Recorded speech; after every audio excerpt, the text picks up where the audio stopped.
Alright guys, we are going to talk about the perk changes that I have come up with. Now we're going to go over all the melee weapons this time. Before we start, I'm just going to mention this right now real quick. There is some perks that are fucked up for the power sword currently right now. The bottom row is the power style. Right here you can see in the top row is the speed style. However, if you look right here, the power style is on the top row. It shouldn't be there. It should be here, and the speed style should be up here. These need to be switched. Other perks that need to be switched is this one and this one right here. These two. Okay. These two also should be switched as well. And these two should also be switched, okay? It just makes more sense the way the skill tree is set up for the different types of fighting styles, whether you're a power style or a speed style. Okay.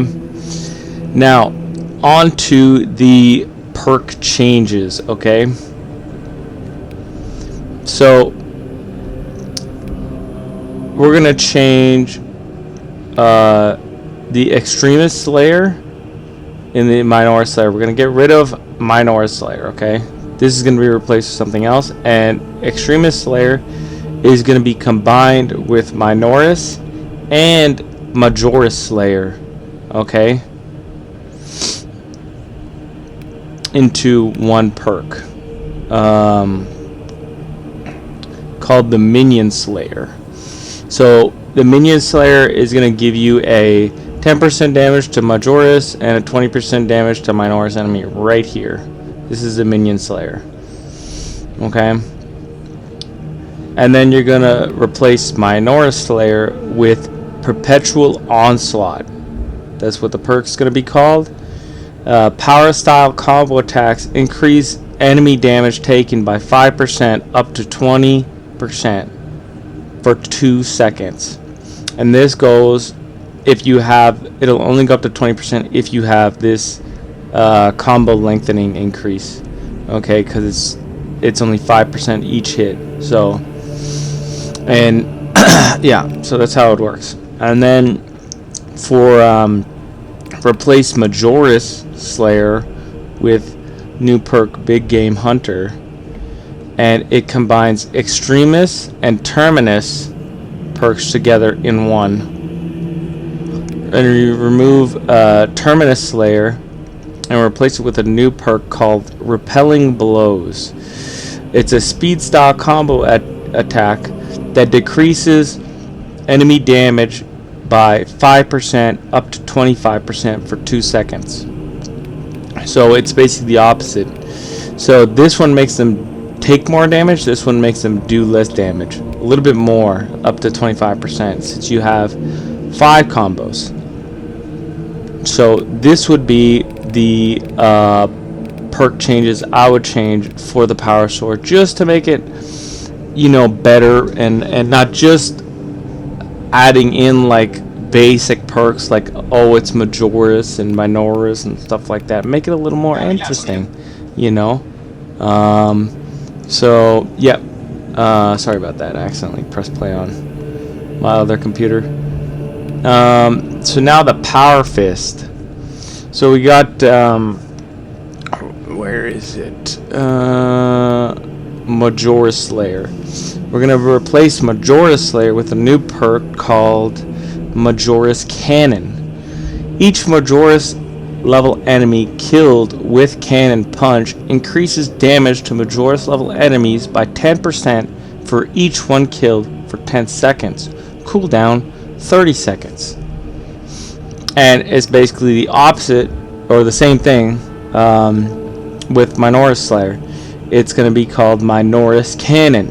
Each Minoris level enemy killed with Minoris Punch increases damage to Minoris level enemies by 5%, a little less, since they're easier to kill, for each one killed for 10 seconds, cooldown 30 seconds.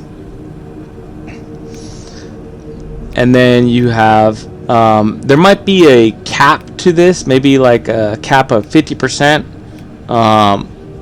So I think that would be the cap.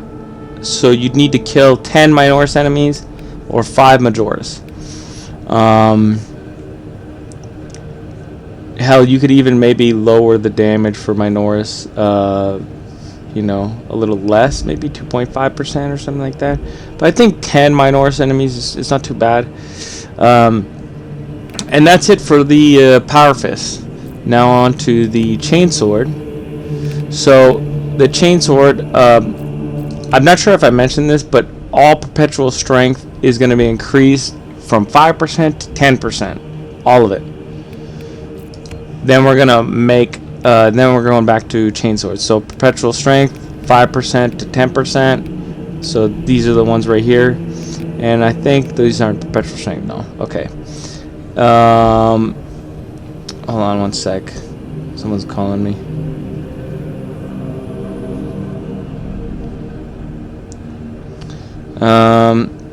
Hard target. Hard target is. Where is hard target? Here we go. We're gonna remove hard target and replace it with kill streak right here. So it's gonna move here, and this one's gonna disappear. It's not that useful of a perk. Okay, and then we're going to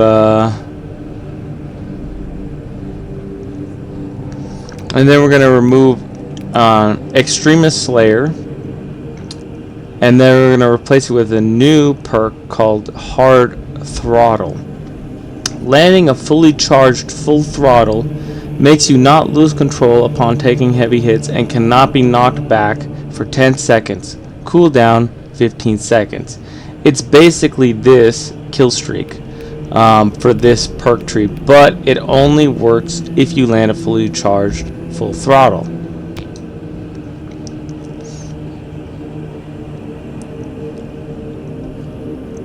So it basically gives you the opportunity to land a second full throttle if you would like to, without being knocked back. Then we're going to replace Kill Streak right here, up here, with a new perk called Crushing Momentum. Each enemy hit with Stomp area of effect receives a debuff, taking 15% more damage for 5 seconds. Cooldown 10 seconds. It can stack a second time with Trampling Stride, but only once, and will increase the cooldown to 20 seconds. Trampling Stride is right here. It gives you a second stomp. And this will go really handy with the Crushing Momentum perk I just mentioned, with this one, Crushing Heal. It's basically the same thing. So they'll not only do less damage, they'll take more damage, up to 30% as well. So it's like a debuff. It's a good debuff tree if you want to go that route. Now we're gonna move on to the combat knife. Okay, so we're gonna go over to the knife. Now the knife has a lot of perks I changed. We got perpetual strength increase from 5 to 10%, like always.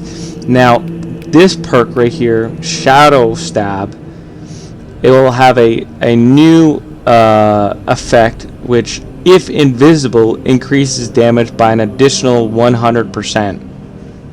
Okay, and hold on a sec.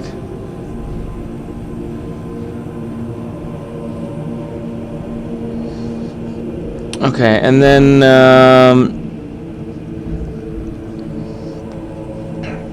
what is it? Where is it?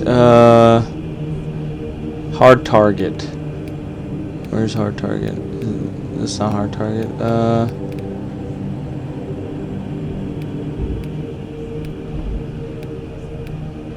There it is, hard target. So you'd replace hard target with hard shell. While performing light attacks, a light combo, you take 15% less damage from all sources. This less range damage is dumb, in my opinion. It should be 50% less damage from all sources.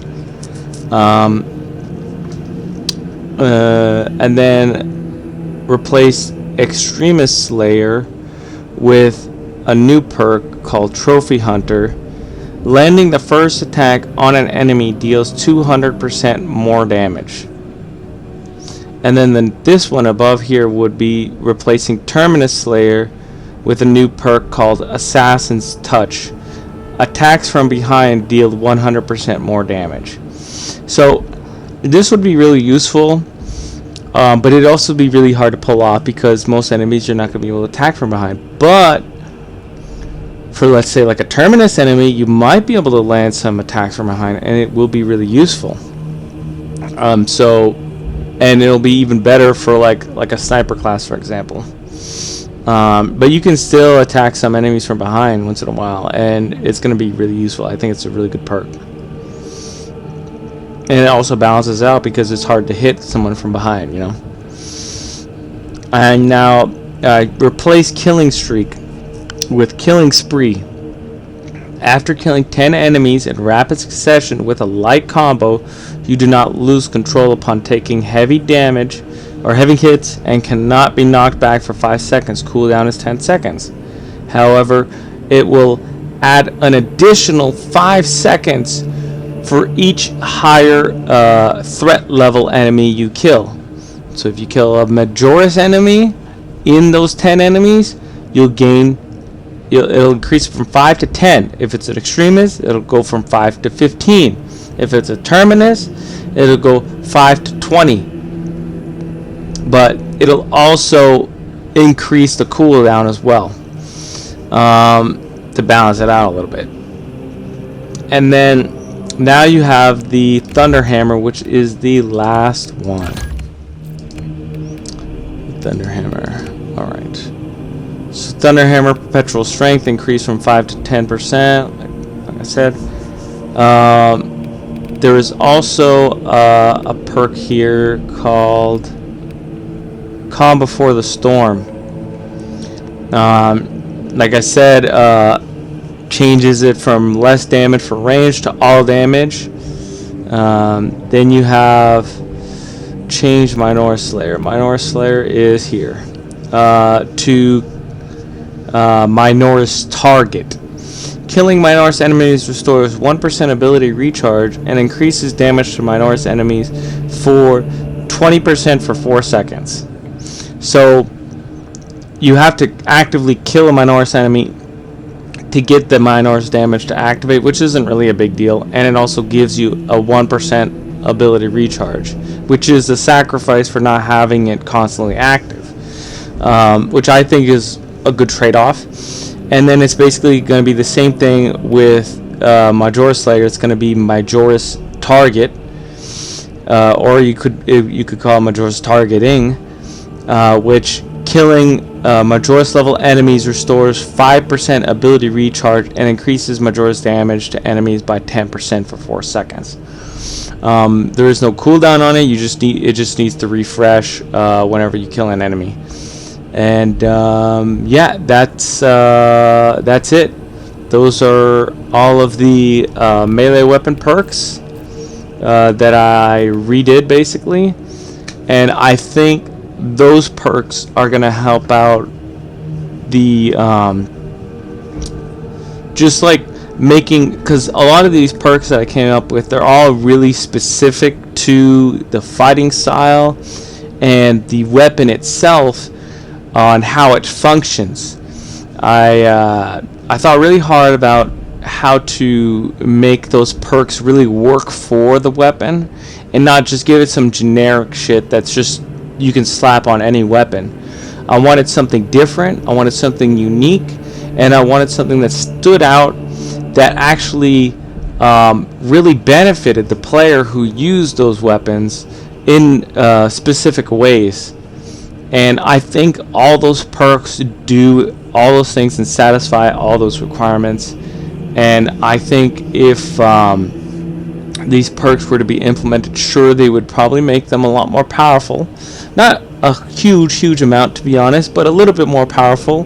Which, to be honest, I think this is a better strategy and route to take, instead of just giving the weapons a flat damage buff all the fucking time. Because If you guys seen like the buffs recently, it's like, oh, bolt weapons 5%, another 10%, 15%, another 5% here. It's like all the time, and the other weapons too is just another flat damage increase. You know, I think getting rid of like the basic perks that just give you just ordinary damage increase to certain enemies like Majoris, Slayers, and stuff like that, and giving you actual meaningful perks that are really unique and actually really good, like the ones I came up with. I think that is a lot better solution to the problem, instead of giving boring perks like this, like the Slayer perks, to be honest. You know, I mean, they're great. They're not. I mean, they're not great. They're good. They're satisfactory. They get the job done. But I think, like as the game studio, they could come up with like these perks that I just came up with. I think it shouldn't be that difficult. Like, I'm a nobody, right? You know, or what do I know about game development, right? You know, I just came up with these perks like within like an hour for the melee ones. It took me a little longer for the melee ones, but literally an hour. I just did this today. And same thing with the gun perks. I came up with those in like 20 minutes. You know, the gun ones are easier, at least for the secondaries. But I'm gonna do the primaries too. And I already came up with an idea too, if you guys want to know, for the prestige perks.